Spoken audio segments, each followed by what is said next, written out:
Buenos días. Vamos a ver.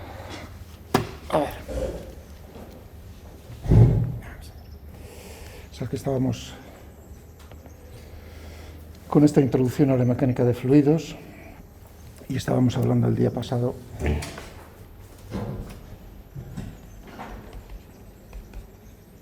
la hipótesis que vamos a aplicar a estos cuerpos.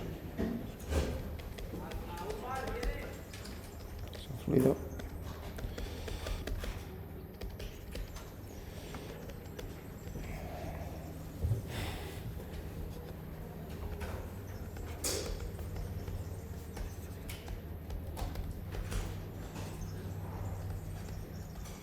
que llena el espacio, ¿de acuerdo? Y vamos a tener dos puntos de vista. Que llena el espacio. Bueno, esto como veis, por ejemplo, aquí que lo tenía, ¿no? ¿Veis? En el SONESI, la hipótesis del continuo. Vamos a ver qué tipo de descripciones. La de molecular no, que es la que hemos, digamos, descartado, pero dentro de lo que es la hipótesis del continuo tenemos dos puntos de vista, como podemos considerar el fluido.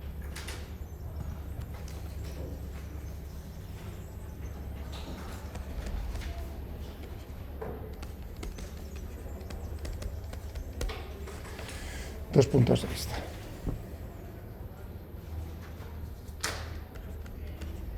A la hora de estudiar el problema de la dinámica del movimiento.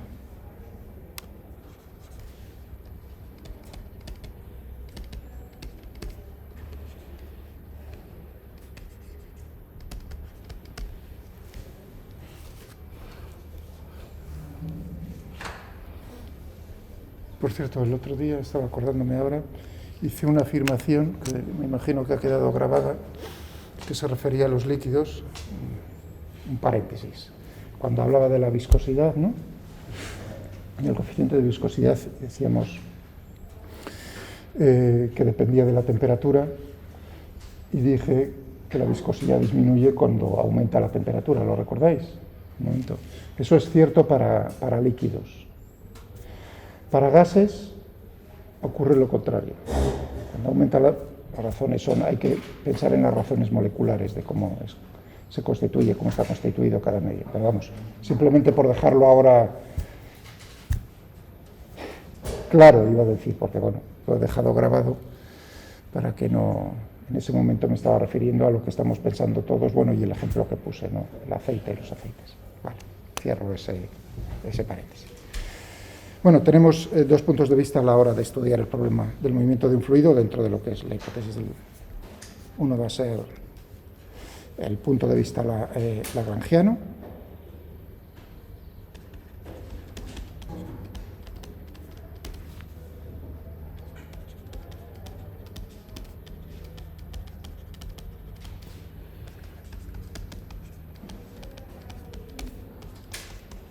El otro es el euleriano, de Euler, de Lagrange, de Euler.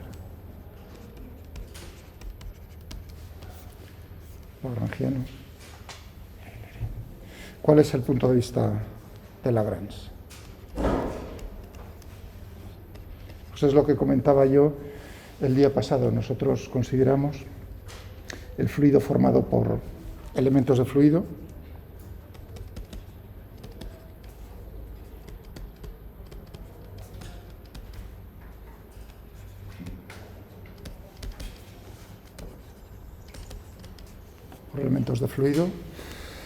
bolsas, ¿no? La membrana, lo que os decía, que encierra materia, una parte de la materia del fluido, ¿de acuerdo? Voy a dibujarlo, ¿no? Tenemos por aquí todo el... Y nosotros podríamos numerar cada bolsa, es decir, que cada una tiene su nombre y sus apellidos, y cada una, naturalmente, se va a mover de alguna manera por el espacio. Estos son nuestros... El número es enorme. Los elementos de fluido son lo suficientemente pequeños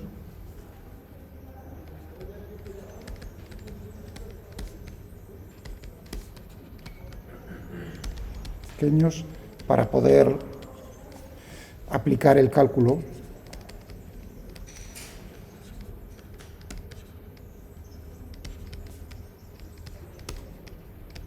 matemático, pero suficientemente grandes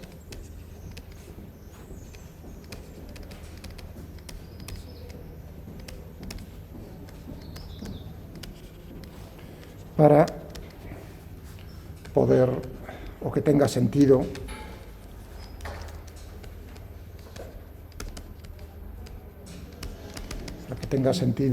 la definición de las propiedades, de las magnitudes físicas de cada elemento.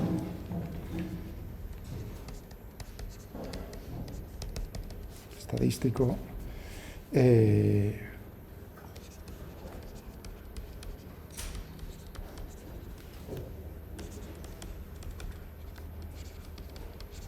Que le asignamos a cada elemento. Menos apuntes y más, fijaos que os he dicho dónde lo tenéis, en montones de libros, ¿de acuerdo? Es decir que os veo con mucha, ahí ya dije, ay madre, todos ahí copiando porque estoy escribiendo, voy a parar de escribir y solo hablar, sin escribir. Si lo tenéis en todos los libros. Regla 1, sobre todo fundamental, principal, yo como profesor, quiero que estudiéis por libros. Lo exijo, vamos. ¿De acuerdo? Los apuntes están bien para saber en qué zona, y por eso hago un intento, claro, de decir dónde lo podéis encontrar, ¿de acuerdo? Dentro de la bibliografía. No cometáis eso, eso es salir de la universidad y solo estudiar por apuntes, Dios mío. Las propiedades físicas de cada elemento. Por ejemplo, ¿qué ejemplos puse? Os lo he dicho así seco, es que me pone nervioso. Bueno, creo que se entiende, ¿no? Por la razón. Creo que es. Fijaos el proceso, si lo estáis percibiendo, el proceso de los apuntes, como fuente de error continua e inmensa, vamos, infinita. Lo que dice el profesor, yo en este caso, ¿no? ¿Qué creéis? ¿Que lo estoy inventando cada vez que doy una clase? Por supuesto, porque he leído más que vosotros, ¿no? He intentado comprenderlo y he utilizado mucho tiempo para intentar comprender el problema. Pero aún así se le escapan. ¿Cómo lo tengo yo en la cabeza y cómo lo expreso? Eso ya es un primer paso donde puede haber errores. ¿De acuerdo? Otro, lo que vosotros percibís y entendéis. Otro, la orden que dais al bolígrafo y la vista si lográis entender mi letra o no. Luego, dentro de unos días o unas semanas, cuando lo leáis, lo que creéis que habéis escrito. Bueno, al final, como en los chistes, ¿no? Al final de la cadena, me estaba acordando de un chiste de Eugenio, que bueno, Eugenio, ¿os suena lo de Eugenio? Pero vamos, los tenéis en YouTube porque están muertos vosotros, no es contemporáneo vuestro. Bueno, pues hay uno muy famoso, que es precisamente no la cadena de mando, lo que llega a salir de eso. Creo que era de Eugenio. ¿De acuerdo? Esa es mi intención. Y eso es así, vamos. Si bien es cierto que hay personas que cogen mejor apuntes que otros. Yo, por ejemplo, tenía un compañero en el Colegio Mayor de Zaragoza, donde estudié, en la habitación de enfrente, la pared, o sea, la residencia, se llamaban colegios mayores. Química, estaba en química. De Jaca, me acuerdo muy bien. Un aragonés de Jaca. Y lo que hacía era, cogía los apuntes, ¿no? Y cuando llegaba el mismo día los pasaba a máquina. No recuerdo porque oye yo cómo los pasaba a máquina y hablaba con él. Claro, eso era muy bueno, ese método que seguía, porque claro, cogía los libros y los apuntes que tenía y hacía unos apuntes que no, preciosos, él se los veía. Claro, eso es, digamos, un extremo. Hay apuntes muy bien hechos. Ahora, pero lo normal no es eso. Entonces, intentad entender lo que digo yo. Lo tenéis, por ejemplo, en ese libro que es. O sea que lo que tenemos son bolsas ahí, suficientemente pequeñas para que yo pueda derivar e integrar, pero suficientemente grandes para para que, por ejemplo, la temperatura, si yo le asigno, dije, todos tienen nombre y apellidos, ¿no? O numerados. Bolsa número 125. Esa tiene una temperatura T, la de 125. Y ahora uno piensa, ya, pero para definir la temperatura de ese elemento de fluido tan pequeñito, tendré que tener dentro de él un número de moléculas suficientemente grande para que el concepto estadístico de la temperatura tenga sentido. Eso es lo que quiero decir. ¿De acuerdo? La temperatura o cualquier otra magnitud física que tengamos por ahí. Vale. Este es el punto de vista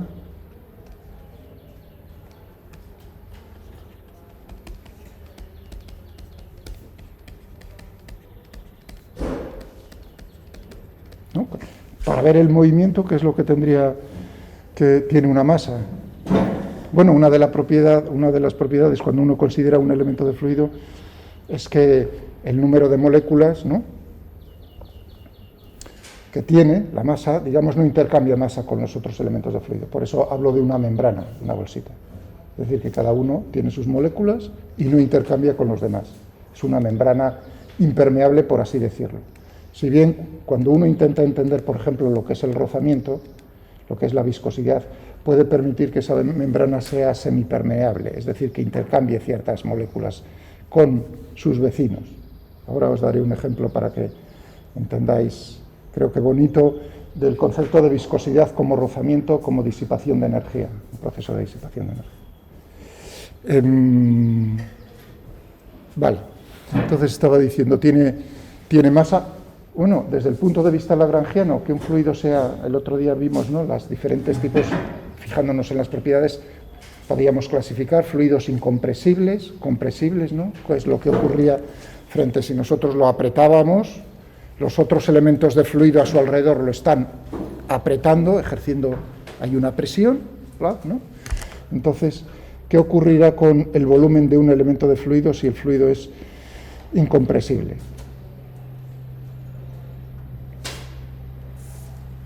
Que su volumen no cambia. Sí, la bolsa puede, ¿no?, cambiar si uno está pensando en una bolsa finita, su forma puede cambiar, pero su volumen no.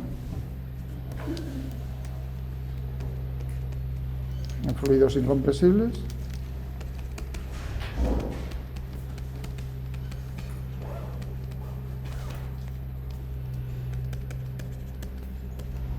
no cambian su volumen.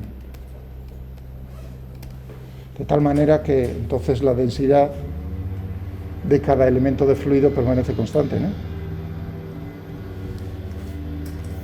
acuerdo?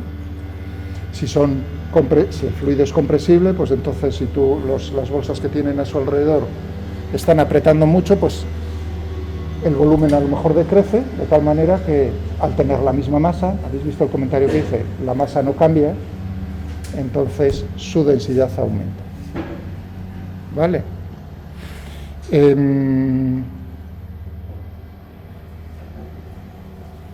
Porque es el punto de vista natural de estudiar los problemas. Cada cuerpo, cada elemento de fluido, nosotros queremos saber cómo se mueve, o las condiciones si está estático. ¿De acuerdo? Entonces, desde el punto de vista de las leyes de Newton, ¿qué es lo que tiene uno? Uno se fija en un cuerpo, mira a ver las fuerzas que se están ejerciendo sobre ese cuerpo, y la suma vectorial de las fuerzas te va a ser proporcional a la aceleración que está experimentando ese cuerpo. Desde el punto de vista del fluido, entonces tú te fijas en un elemento de fluido con una masa determinada, miras a ver si logras entender cómo son las fuerzas que están actuando sobre ese elemento de fluido, debido a qué, a los que tiene alrededor y quizás otros cuerpos, la gravedad, etcétera.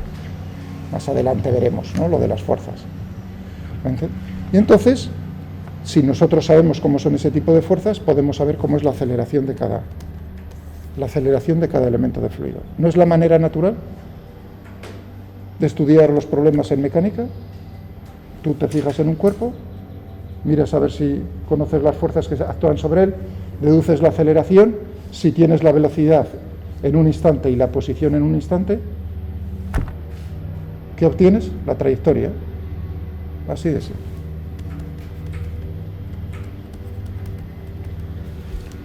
¿O no?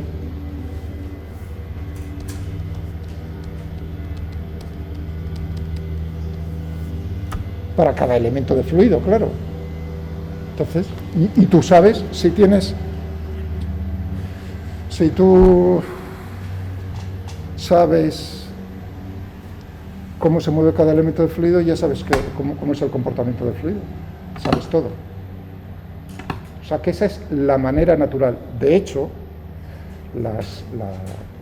la segunda ley de Newton en fluidos, la ecuación de Navier-Stokes, fijaos, la segunda ley de Newton, conservación del momento lineal, un nombre que dan los físicos. Como soy físico, tiendo a decir eso, principio de conservación del momento lineal. Si la suma de las fuerzas es cero, el momento lineal o cantidad de movimiento permanece constante. O sea que siempre que me oigáis decir conservación del momento lineal, me estoy refiriendo a la segunda ley de Newton. ¿Vale? Me está poniendo nervioso eso. Vamos a intentar relajarnos. Bien. De acuerdo. O sea que este sería... Ah, sí, estaba diciendo algo, justo cuando me estaba interrumpiendo. Entonces, aplicar la segunda ley de Newton, el principio de conservación del momento lineal, se aplica en fluidos de manera natural, es decir, hallar la ecuación del movimiento de cada elemento desde el punto de vista lagrangiano. Es la manera natural de obtener... Pero claro, esa es una ventaja enorme. La segunda ley de Newton, principio de conservación del momento lineal, recibe un nombre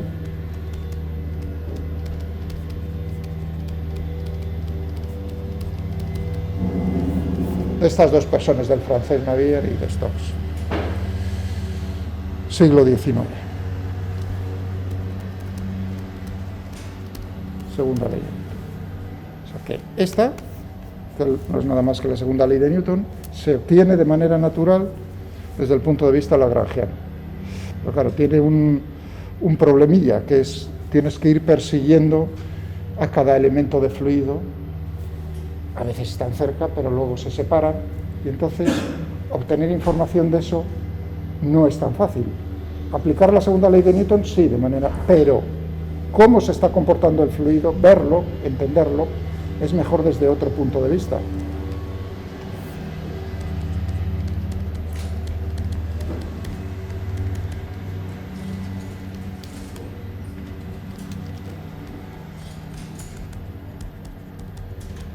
El punto de vista de él. Y este punto de vista es,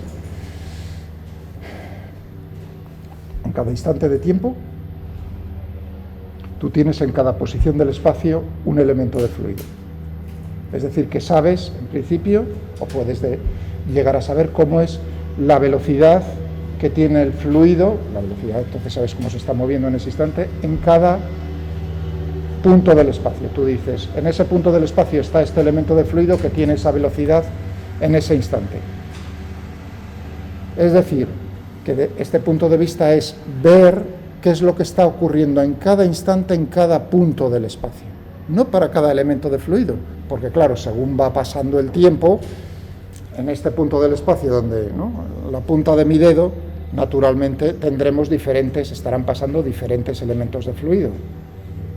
¿De acuerdo? Pues el punto de vista es cómo es, en particular, cómo son, no, iba a poner la velocidad, qué valor tienen,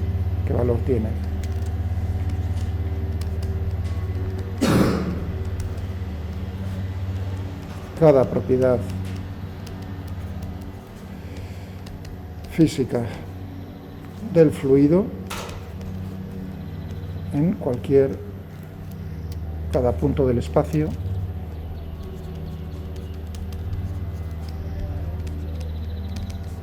y en cada instante de tiempo.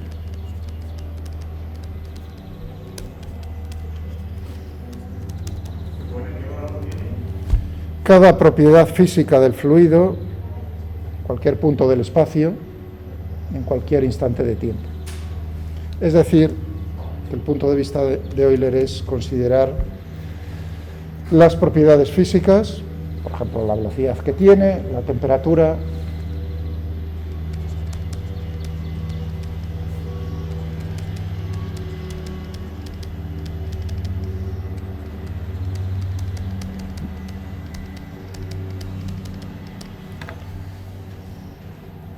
cálculo vectorial, que es un campo escalar.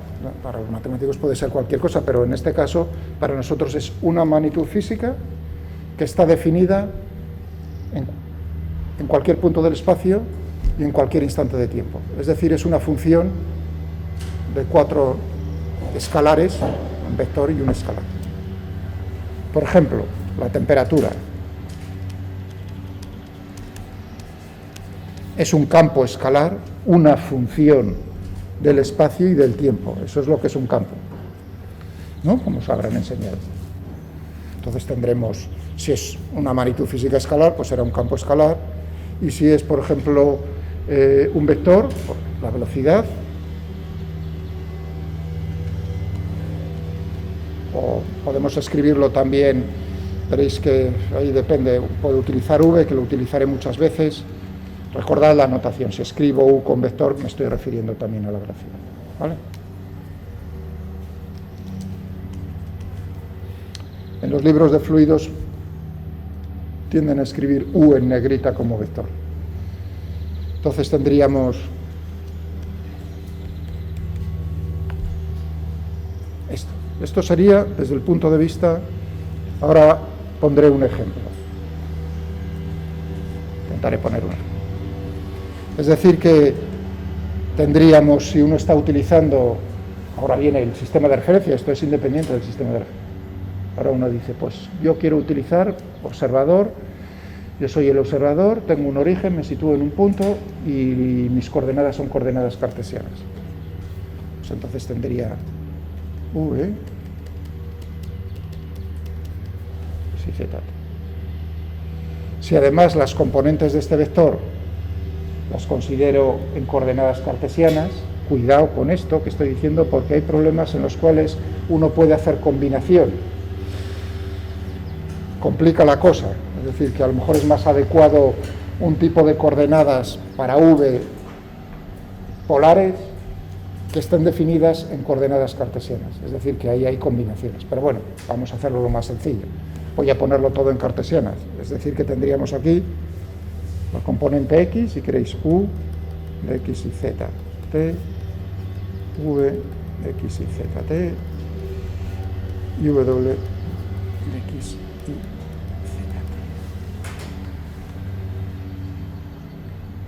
4 dimensiones, 3 espaciales, es decir, que cuando yo ponga un campo en 3D, si digo en 3D, me estoy refiriendo tridimensional en el espacio más. ¿Bien?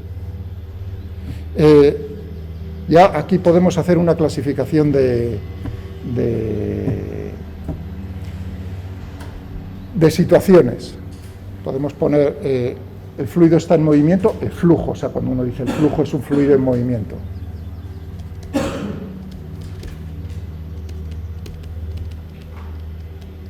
Por ejemplo, ayer ya con un grupo vimos, estudiamos, hicimos problemas.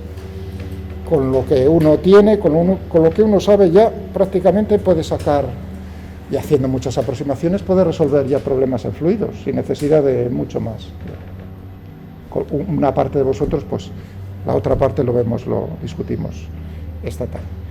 Bueno, estaba diciendo, flujo, son problemas estacionarios. Flujo estacionario, ¿qué significa?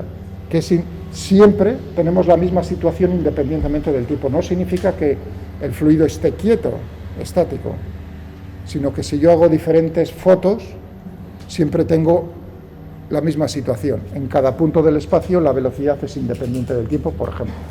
Aquí en un flujo estacionario significa que v solo depende de la posición, es independiente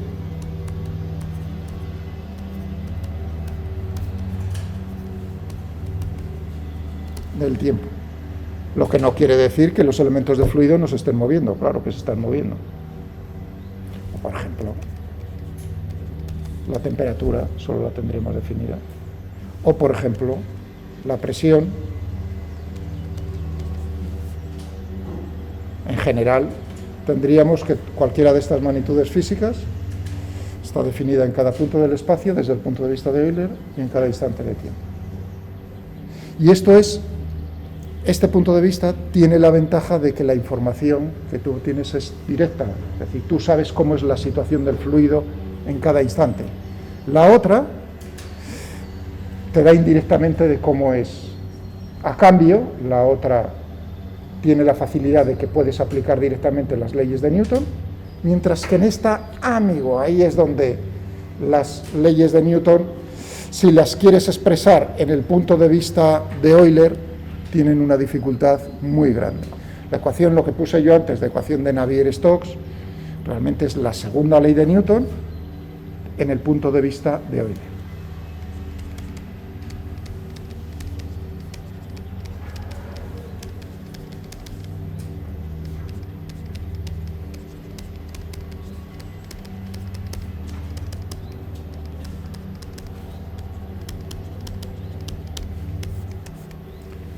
Punto de vista Euler. ¿De acuerdo? Vale, vamos a intentar, o sea, sigamos un poco todavía por aquí, con cómo estudiar los fluidos. Claro, una de las cosas interesantes es euleriano, ¿no? Es las trayectorias. ¿Cómo se comporta el fluido? ¿Cómo es la dinámica del fluido? ¿Cómo es el flujo? Bueno, pues visualmente, ahí viene la información visual, la podemos obtener con tres gráficas, de tres maneras. Cada una tiene sus ventajas, tienen relación, pero son diferentes. Trayectorias, es decir, que aquí vamos a ver, uno está pensando desde el punto de vista de Euler, trayectorias de elementos de fluido. Lo que dije antes, tengo la segunda ley de Newton, lo integro, si es que puedo, y tengo la trayectoria.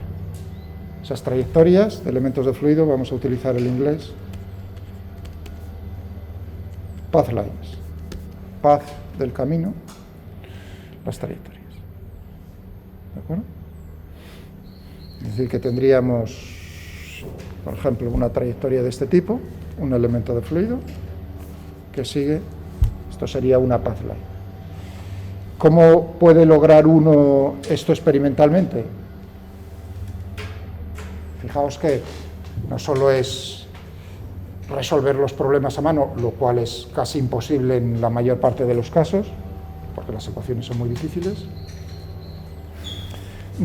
Con el ordenador tiene dificultades también enormes, hace sudar a los ordenadores que vamos, no es tan fácil tampoco, lo que pasa es que los ordenadores van siendo cada vez mejores y permiten cosas, por ejemplo ahora con vosotros, que serían impensables. O sea, ahora mismo podría hacer una cosa aquí con el ordenador en segundos, con un ordenador del orden de 1000 euros, ¿no? Orden de magnitud, que cuando yo hacía la tesis necesitaba un superordenador de 10 millones de dólares. La misma cosa. Para que os deis cuenta, ¿eh? El mismo problema pasados 25 años, 30 años. Entonces, con los ordenadores la puede resolver cada vez mejor, eso es cierto. Pero no creáis, no todo. O queda hacer experimentos. Entonces, experimentalmente, ¿cómo uno puede ver las trayectorias de los elementos de fluido? Marcándolos. Y uno coge y pone, por ejemplo, marca con humo. Yo saco ahora una pequeña barra, ¿no? Y pongo en un punto del espacio, dejo salir un poco de humo, de colorante. Entonces, lo que estoy viendo es cómo se mueve ese color. Claro, le estoy inyectando un color a un elemento de fluido. A partir de ese momento, o radiactivo, a partir de ese momento yo veré cómo es la trayectoria. ¿Entendéis? Lo que obtengo es la path line. Pero si estoy pensando desde el punto de vista de Euler, Entonces,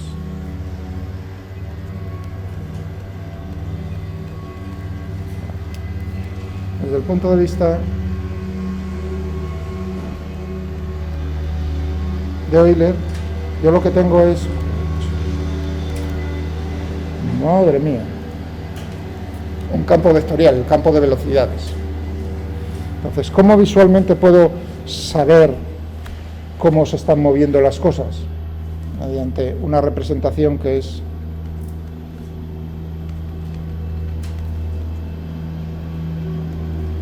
líneas de corriente.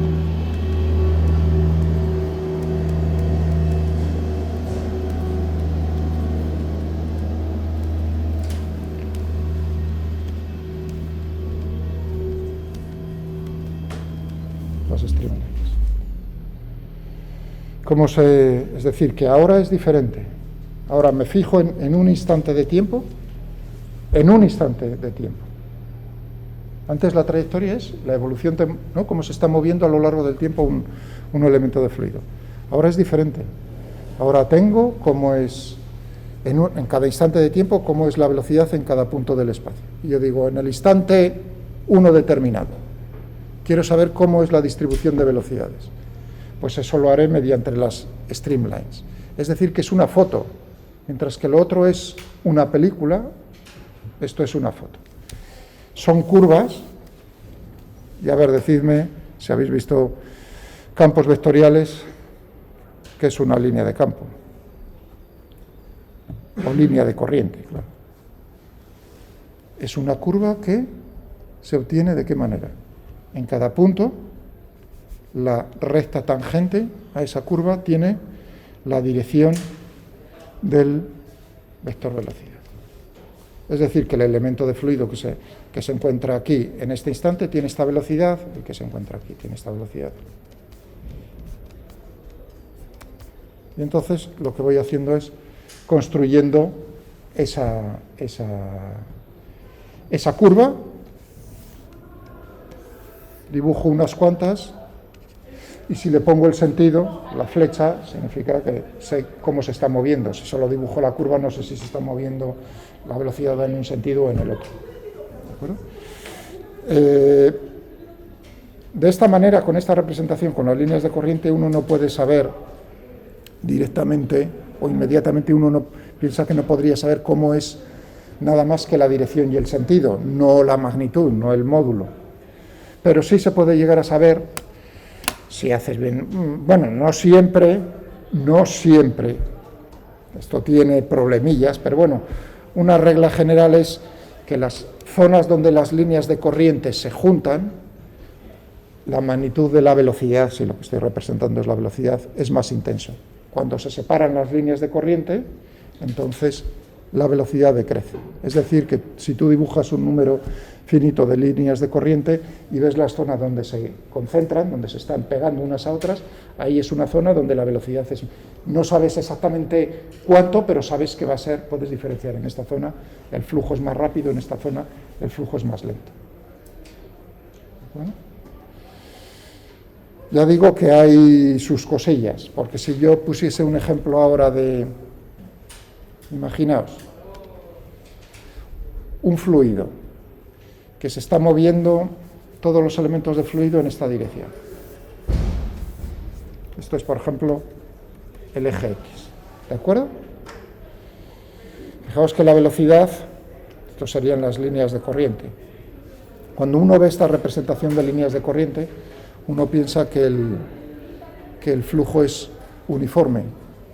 Uniforme, ¿qué significa? Que en todos los puntos del espacio la velocidad es la misma dirección, el mismo sentido y el mismo módulo. Yo podría decir de esta representación, fijaos que todos los elementos de fluido se están moviendo de esta manera, es decir, que en un instante las líneas de corriente serían estas, ¿no? ¿Estamos de acuerdo? Si a mí alguien me pone delante estas tres líneas de corriente, yo puedo decir que el flujo es uniforme, es decir, que la velocidad en este punto, en magnitud, es la misma que en este punto,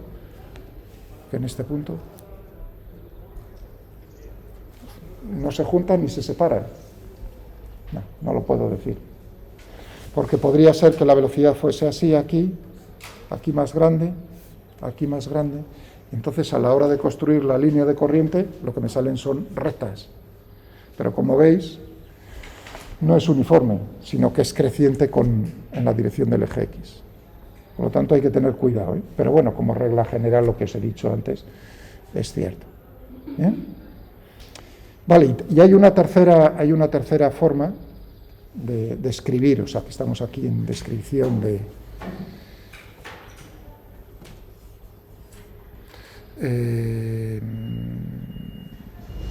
bueno, ahora no lo tengo por ahí, tengo que pensar dónde lo tengo. El libro. Acuerdo de memoria. Bueno, hay una tercera descripción que es la que se conoce como, vamos a ponerlo bien, esa es una K, strict lines.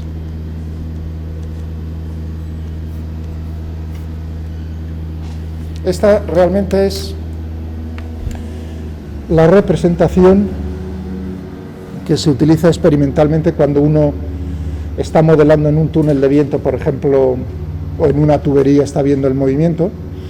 Hace una cosa parecida a lo que dije yo antes con las path lines, marca, ¿no?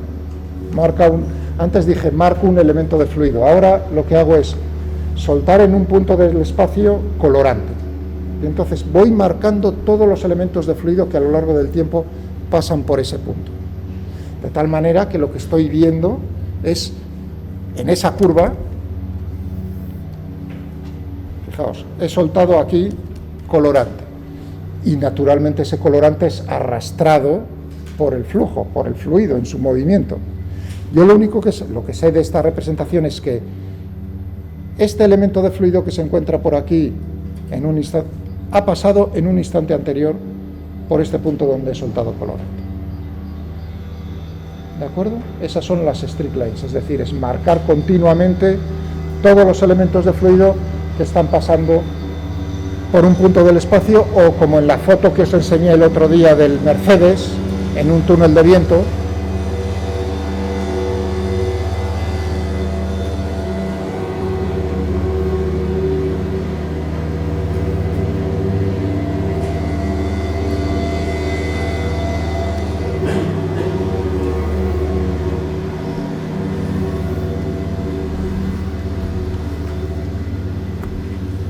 ¿Cómo lo ven experimentalmente? Marcando en estos puntos, soltando aceite.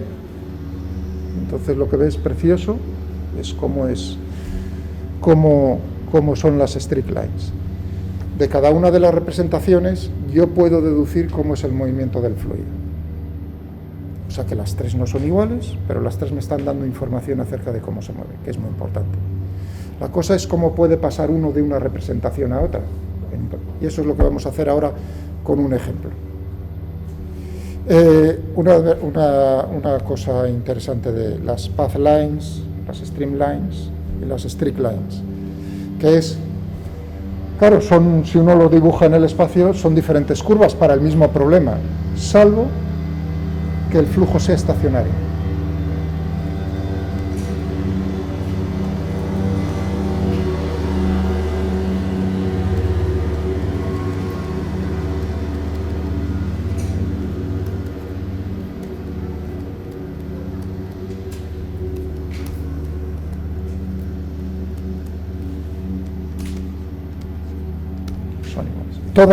Son iguales me refiero a que una curva como esta correspondería a una path line, a una streamline y a una strict line. Todas son iguales. Pero solo si el flujo es estacionario. Si depende del tiempo, entonces cada curva es diferente. Vamos a ponerle un ejemplo. Imaginaos que a mí me dan como información,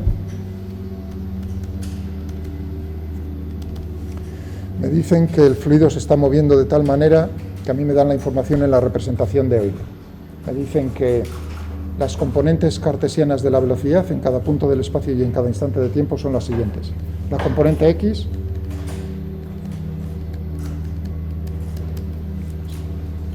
la componente Y y la componente Z, C. Realmente es un flujo bidimensional. Pero bueno, vamos a poner las tres componentes.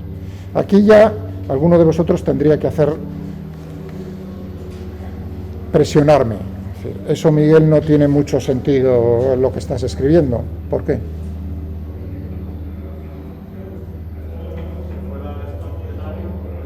No he dicho nada de que sea estacionario.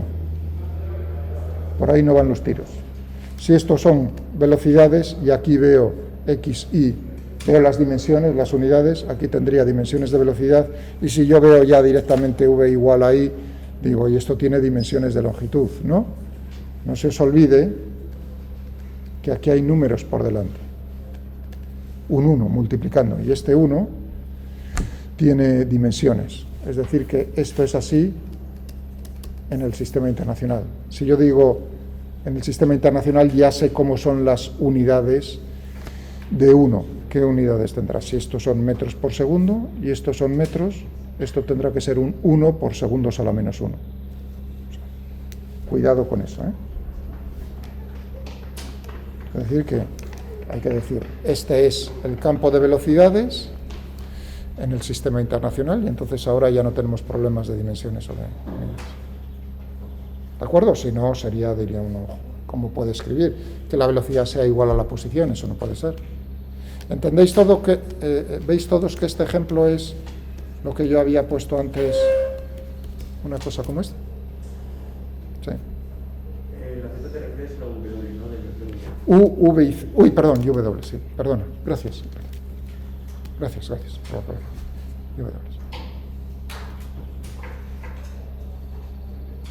Ciertamente. Lo veis todos, ¿no? Como depende de la posición, y ahora viene la pregunta o el comentario de vuestro compañero por ahí, ¿es estacionario? Yo diría que no, depende del tiempo explícitamente, o sea que no es estacionario.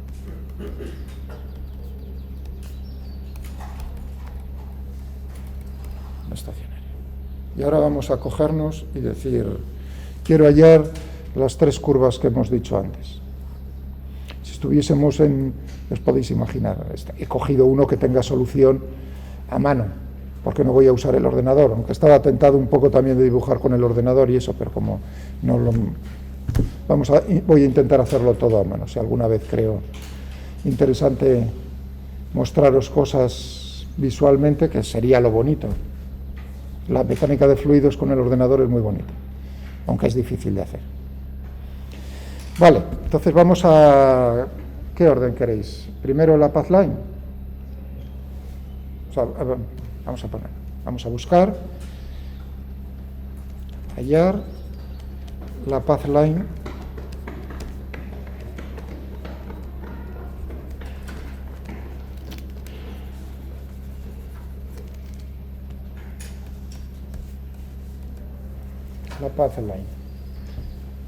¿Qué pasa? Por el punto de coordenadas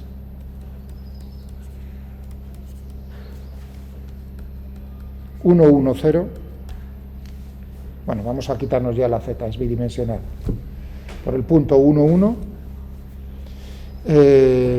hallar la path line del elemento de fluido que pasa por el punto de coordenadas 1, 1, 0 en t igual a 0. Es decir, que a mí me dicen el elemento de fluido que se encuentra en este punto en t igual a 0, quiero saber cómo es la trayectoria. ¿De acuerdo? Es decir, si quiero la trayectoria necesitaré decir cómo es r en función del tiempo, ¿no?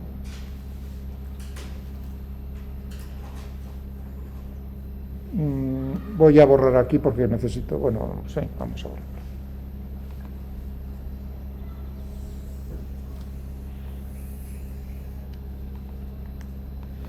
A ver, ¿qué pensáis? Estamos en cinemática pura y dura, por eso...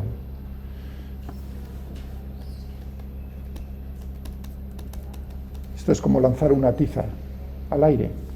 Es decir, quiero saber cómo es la trayectoria, sabiendo, me están diciendo cómo es la velocidad.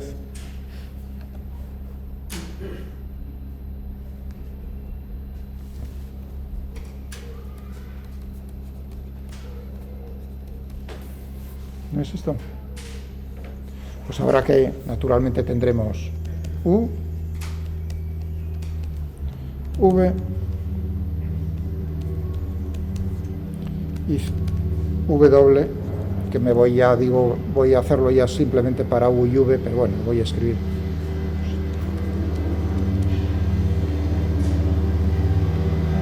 Siendo X y Z la posición del elemento de fluido en el cual me estoy fijando. ¿Sí? Vale. Entonces tendremos aquí la de X con respecto a X.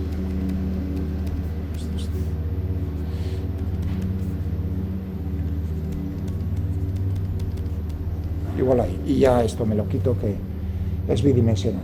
¿De acuerdo? Muy bien. La primera, ¿qué es lo que tenemos aquí? Es una ecuación diferencial que tendré que resolver, ¿no?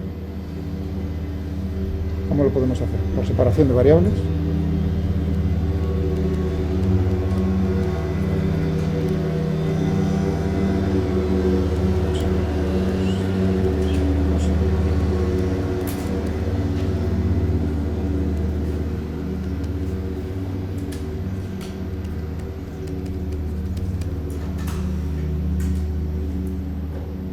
La primera.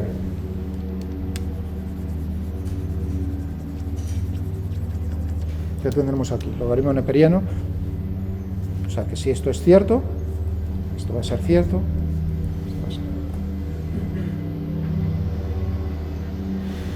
Nos aparece, si lo expreso así de esta manera, lo estoy expresando como integrales indefinidas. Pero también lo puedo expresar como integrales definidas, o sea, sería, salvo una constante de integración que tendría que determinar, una constante para la de X, una constante para la de Y. ¿De dónde determino yo esas constantes? De la información que me están diciendo, de que en t igual a 0, X es 1 e Y es 1. O bien lo puedo expresar precisamente diciendo aquí, pues, que en t igual a 0, X es igual a 1, hasta un t, hasta un x. En t igual a 0, hasta un cierto t,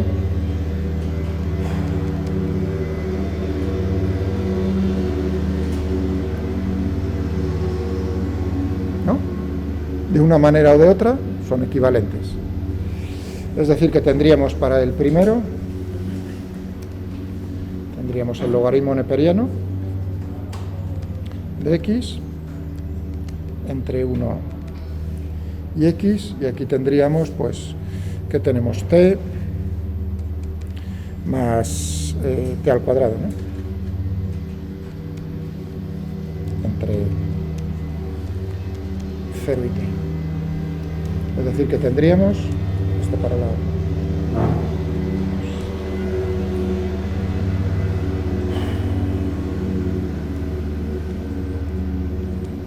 menos el logaritmo neperiano de 1, o sea, lo tengo ya aquí, logaritmo neperiano de x, que o sea, x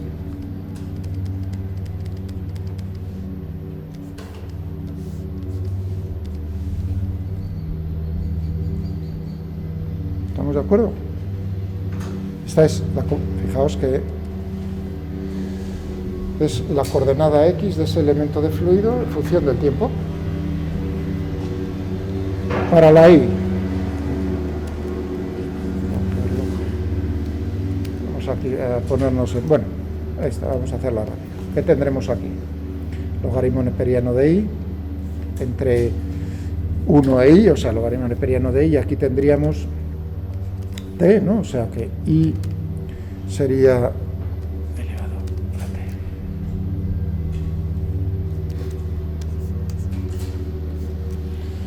con eso ya está, digamos, resuelto. Si uno le dicen, no le dicen cómo quiere la trayectoria, esto es en forma paramétrica.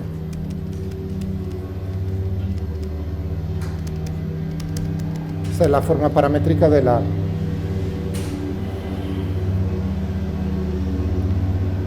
path line.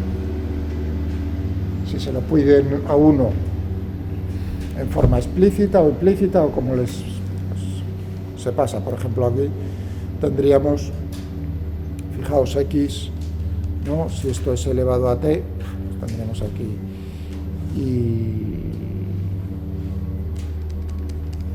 este, ¿no? O sea, eso sería equivalente. No, bueno, tendría cuidado. Sí, eso sería correcto. Vale, vamos a por la pathline, ¿entendido? Vamos a por la streamline.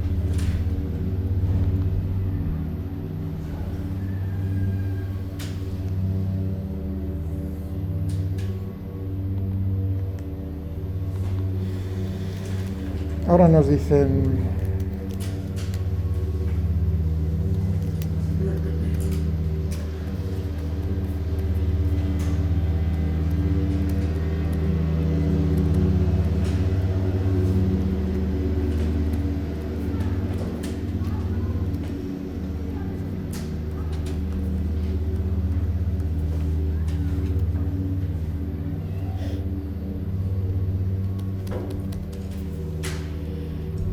igual a 0.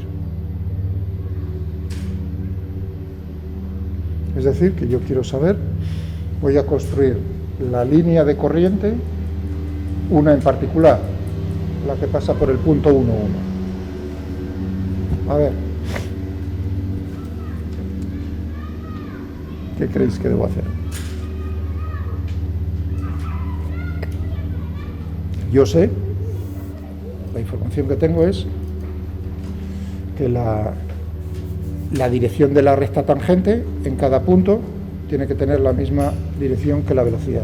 Es decir, que la dirección tiene que ser proporcional, ¿no? Un vector tangente a esta curva es proporcional a v.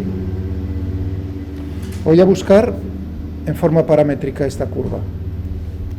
Lo mismo que antes. Es decir, que esta curva dependerá de un parámetro, pero no voy a poner t. Vamos a llamarle no u porque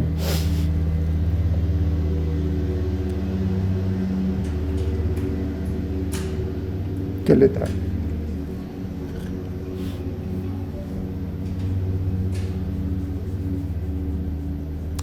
Uno lo puede usar, v no, tampoco, w tampoco.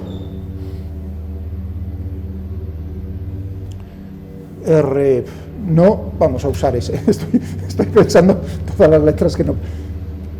Y T tampoco, voy a usar ese. Si pongo T, entonces estaríais pensando que es el tiempo y no es el tiempo. Estoy buscando la forma paramétrica de la streamline. Forma paramétrica depende de un parámetro, pero ese parámetro no tiene ningún sentido físico, es simplemente... Puede tenerlo, puede ser la distancia recorrida sobre la curva, podría tenerlo, pero en general estoy pensando que dependa de un parámetro. Entonces, ¿qué es lo que ocurre? Que este vector es tangente a la curva en cada uno de los puntos, ¿no? ¿Estamos de acuerdo? Y esto tiene que ser proporcional, fijaos que pongo proporcional a v. Eso es lo que me está diciendo que es una streamline. ¿Estamos de acuerdo con esto que he escrito aquí? Bueno, y ahora es, ¿qué parámetro escojo aquí? Me vale el 1, el 2, el 3, el menos 50, cualquier número me vale, cualquier constante. Porque sería cierto, lo que pasa que entonces S para cada curva tendría un sentido diferente, cómo de rápido estoy recorriendo esa curva. ¿Vosotros qué creéis? Lo más fácil, le meto un 1 y a correr. Pero si alguien me pone aquí un 2, también está bien, no hay ningún problema. Sale la misma curva. ¿Está eso claro? Tengo mis dudas. Pero bueno, si no me decís nada, está clarísimo. Lo que he escrito aquí es precisamente la definición de streamline. Un vector que es tangente a la curva es este, ¿no? Si lo tengo en forma paramétrica. Y lo que me está diciendo es que tiene que tener la dirección de la velocidad, por lo tanto, tienen que ser proporcionales. Si yo cojo como constante de proporcionalidad el 1, pues ya está. Bien, es decir, que aquí lo que tendremos será lo siguiente. Voy a borrar por aquí.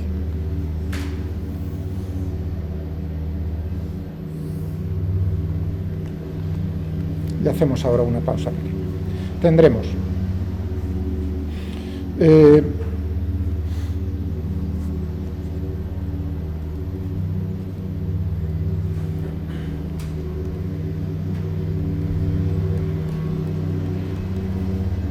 pero le estoy diciendo que es en t igual a 0.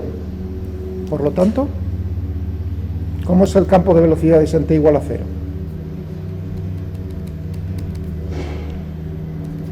X y el W, que es 0. Por lo tanto, lo que tendré aquí es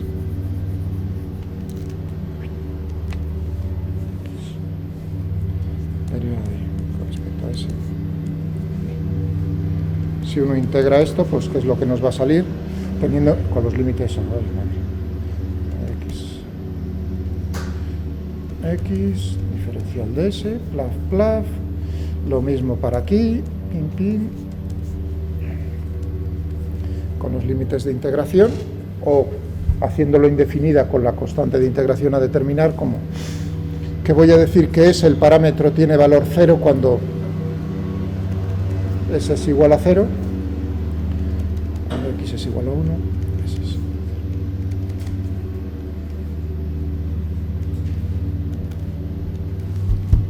Yo empiezo a contar el parámetro donde me dé la gana, podría poner cualquier número. Es decir, que tendríamos aquí otra vez el logaritmo neperiano y tendríamos pues que X es igual a elevado a S, es decir, una línea recta de pendiente 1.